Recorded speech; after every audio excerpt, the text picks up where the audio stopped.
Hello বন্ধুরা, আমি চলে এসেছি আবার একটা নতুন ভিডিও নিয়ে। থাম্বনেলটা দেখেই বুঝতে পেরেছেন সফট ফুড আর ড্রাই ফুড কী। আমরা অনেকেই পাখি পুষি, কিন্তু সফট ফুড আর ড্রাই ফুড দুটোর ভিতরে কি ডিফারেন্স আমরা জানি না।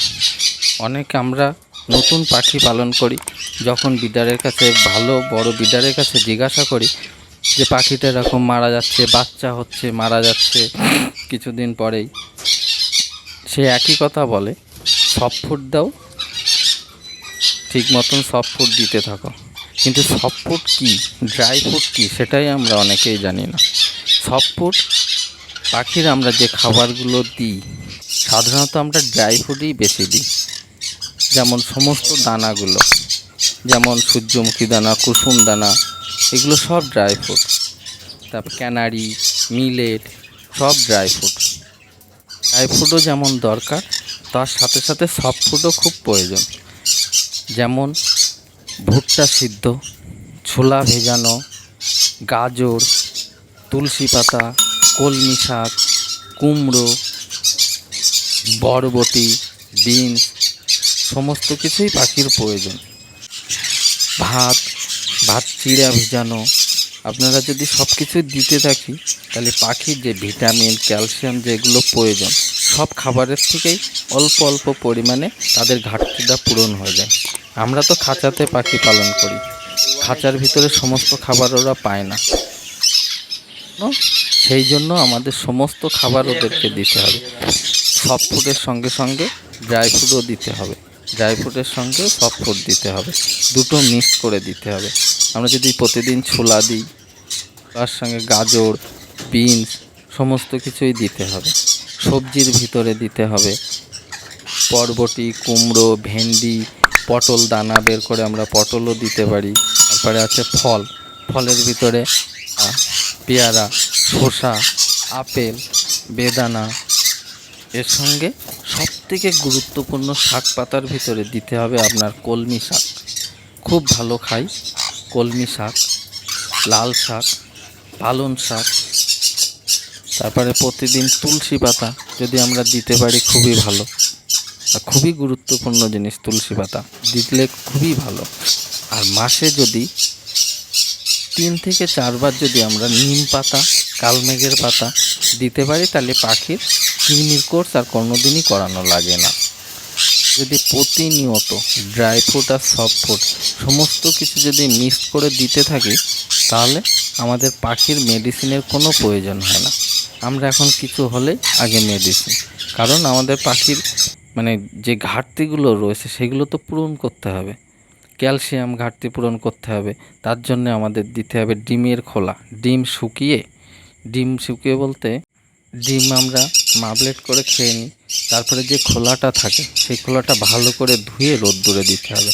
দেওয়ার পরে ওই হাফ খোলা আপনি পাখির খাঁচার ভিতরে দিয়ে রেখে দেন, ওদের সময় মতন ওরা খেয়ে নেবে। খুব খুব ক্যালসিয়াম ঘাটতি পূরণ করে ডিমের খোলা। পয়সা দিয়ে কিনতে গেলে তো ক্যাটল ফিশ বোন, এটা সমুদ্র ফেনা আমরা বলি, ভিতরে দিয়ে রাখতে হবে, ওদের মতন ওরা খেয়ে নেবে। আর সবথেকে গুরুত্বপূর্ণ যেটা ডিম সিদ্ধ, আমরা যদি ডিম সিদ্ধ করে কুচু কুচু করে আপনার ভাতের সঙ্গে কিংবা চিড়ে ভিজানোর সঙ্গে যদি দিই, ডিম সিদ্ধ আর কলমি শাক, এটা হলো সুষম খাদ্য। আমরা ছোটোবেলায় পড়েছি যে ডিম সুষম খাদ্য, ঠিক এর ভিতরে যেমন ভিটামিন, ক্যালসিয়াম সব পরিমাণই এর থেকেই পাওয়া যায়, যেরকম কলমি শাক আর ডিমের থেকে। এই দুটো জিনিস খুব গুরুত্বপূর্ণ জিনিস।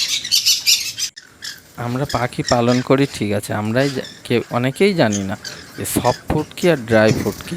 সফট ফুড হচ্ছে যে খাবারগুলোর ভিতরে জল আছে, নরম খাবার, সেইগুলোই আমরা সফট ফুড বলি। এর ভিতরে ডিম, ভাত, চিড়ে ভিজানো, গাজর, ফল, তারপরে সবজি, সমস্ত কিছুই সফট ফুড। আর ড্রাই ফ্রুট হচ্ছে যে খাবারগুলো শুকনো খাবার আমরা পাখিদের দিই, দানা কিনে নিয়ে এসে দিই, ক্যানারি দানা, মিলেট দানা, কুসুম দানা, সূর্যমুখী প্রচণ্ড ফ্যাট, তারপরে মিলেট, তারপরে ধান, সমস্ত কিছুই দিতে হবে। দিলে আমাদের পাখির শরীরে ভিটামিন, ক্যালসিয়াম, প্রোটিন কোনোটাই ঘাটতি হবে না। আর এইগুলো খাবারগুলো যদি আমরা প্রতিনিয়ত ঠিকভাবে দিতে থাকি তাহলে আমাদের পাখির মেডিসিনের কোনো প্রয়োজন নেই। আমি 7 বছরের অভিজ্ঞতায় যেটুকু জানি সেটুকু আপনাদের সঙ্গে শেয়ার করলাম। যদি আমার ভিডিও ভালো লাগে তাহলে লাইক, কমেন্ট ও শেয়ার অবশ্যই করবেন। আর আপনাদের যদি কোনো কিছু জানার থাকে আপনারা কমেন্টে অবশ্যই করবেন, তার আমি যতদূর সম্ভব সমাধান করার চেষ্টা করব। আমি যদি নাও পারি বড় বড় বিদগ্ধদের কাছ থেকে শুনে তাদের কাছ থেকে পরামর্শ নিয়ে আপনাকে জানাবো। আমরা প্রত্যেকেই পাখি পালন করি। কেউ যদি পাখি ব্যবসার জন্য করেন তার জীবনে কোনো দিন পাখির উন্নত হবে না। সে যদি প্রকৃত পাখিকে ভালোবেসে তারপরেই পাখি পোষে তাহলেই তার ঘরে যা পাবে সে শেষ করে পারবে না। আমরা যদি প্রকৃতভাবে পাখিকে ভালোই না বাসি তাহলে কি করে বাচ্চা দেবে? পাখিকে যত্ন করতে হবে, যত্ন করলে ঠিক আমরা ফল পেয়ে যাব। আজ ইচ্ছা হলো খাবার দিলাম, ও ঠিক আছে কালকে দেবো কোনে, অবলা জীব কিছু বলতে পারে না। কিন্তু ওদের দিকে আমাদের নজর রাখতে হবে কোন পাখিটার কি প্রয়োজন। আমরা সবসময় বুঝে উঠতে পারি না ওদের ভাষা, কিন্তু আমরা যদি এই খাবারগুলো যদি প্রতিনিয়ত মিক্স করে যদি দিতে থাকি তাহলে পাখির কোনো সমস্যা হওয়ারই কথা না, কিন্তু আমরা সেটা সম্পূর্ণ দিয়ে উঠতে পারি না। তা আপনাদের কাছে একটাই রিকোয়েস্ট, আমার ভিডিওগুলো যদি আপনাদের ভালো লাগে অবশ্যই শেয়ার করবেন, কমেন্ট করবেন, লাইক করবেন। আর এর পরের ভিডিও আসছে আমার কোনোর পাখির খাবারগুলো বলতে মিক্স সিড কীভাবে আমি তৈরি করি, কি পরিমাণ দিই, এটা আপনাদের আমি শেয়ার করব। এর পরের ভিডিওতেই সিড মিক্স তৈরি করে দেখাবো। শুধু কোনোর পাখি বলে না, সমস্ত পাখির এরকমভাবেই এই পরিমাণেই দিতে পারবেন। আপনাদের সাথে আবার পরের ভিডিওতে দেখা হবে। নমস্কার।